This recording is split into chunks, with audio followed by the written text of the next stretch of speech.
Hello and welcome to Let's Play the first game in one of my favorite franchises of all time, Sonic the Hedgehog.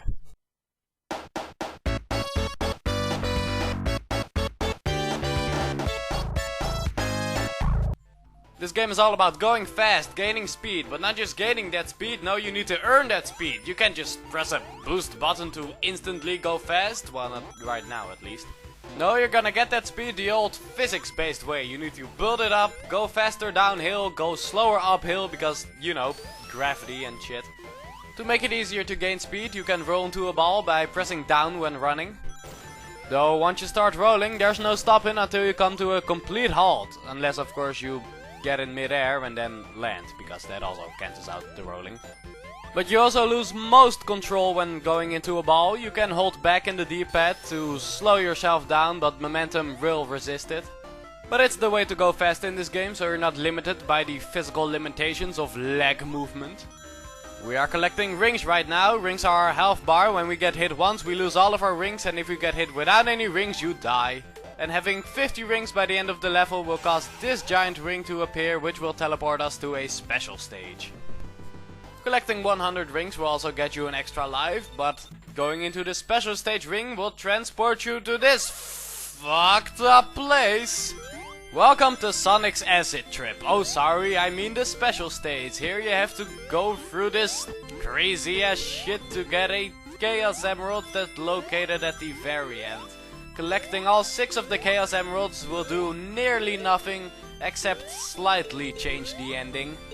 Then when you're done with the special stage and done puking, you get back to the normal game and you can try to regain some of your sanity. But we'll have plenty of time to talk about the special stages later. Right now we're gonna get back to the normal game mechanics. For one, Sonic is unable to defeat enemies when he is normally running. He can only defeat enemies in ball form, though he will automatically go into ball form when jumping, so you have to kill enemies by jumping or rolling into them. We can see a life counter, a ring counter, we can see a score counter that no one ever gave a shit about, and a timer. When the timer hits 9 minutes and 59 seconds, you die automatically.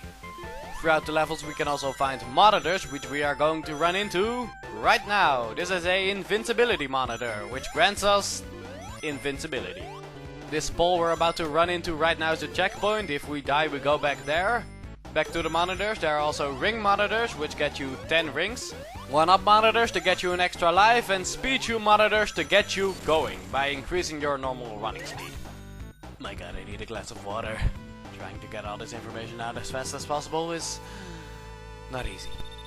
Hey look, I just cleared Act 2. This entire game is divided in 6 zones, this one being Green Hill Zone, and every zone is divided in 3 acts.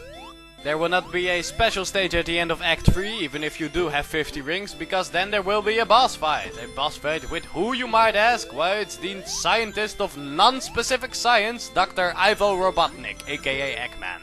Oh, why are we gonna be beating on a bald fat man? Because he's taking cute little animals and putting them into robots to make his robot army to take over the world or whatever. He's also trying to take the Chaos Emeralds somehow, seeing how they're in this freaky place. But if you don't get all of the 6 Chaos Emeralds by the end of the game, then after the credits he will somehow have all the remaining ones and tell you to try again.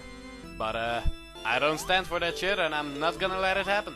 Also during the ending cutscene, quote unquote, Sonic will just stare at you like, yeah, you beat the game, but you didn't really beat the game. But if you did get all the Chaos Emeralds for that cutscene, then they will all start spinning, disappear, and then giant flowers will appear for no reason. That's all there is. So I guess you can go after the Chaos Emeralds, not that it makes much of a difference. But it's not really hard to go after the Chaos Emeralds either, so suit yourself. Now let's get back to talking about the scientist of non-specific science, because I referred to him as Dr. Robotnik earlier when I also could have referred to him as Dr. Eggman. His name has always been Eggman in Japan, but for the first 7 or so years all the non-Japanese versions refer to him as Dr. Robotnik. So a lot of people still insist on calling him Dr. Robotnik. I usually call him Eggman, I sometimes call him Robotnik, but he's been called Eggman for the last 15 years or so, and he's always been called Eggman in Japan. And speaking of which, there he is right now! In the third act of every zone you fight him in a boss fight where he comes down, does something like swinging a slow ball back and forward. You hit him 8 times and then he's dead. Or he's not dead, but he should be dead because he is exploding right now. Then we open the robot generator so all the animals can get out before they get turned into robots, and we beat the level. Hooray! So that was part 1 of Let's Play Sonic the Hedgehog with the first zone, Green Hill Zone. And this video was way too short. And also, for a game that markets itself entirely on being speedy and going fast, I didn't really go that fast. So for one time and one time only, here's me doing an amateur speedrun, just to show off how fast you can really go in this game. Though I'll say this time and time again, I am not a speedrunner. In fact, I am far removed from being a speedrunner. Because honestly, I'm just really not good at that kind of stuff, as you can see right here if you're familiar with speedrunning. It's just not my forte, so to say.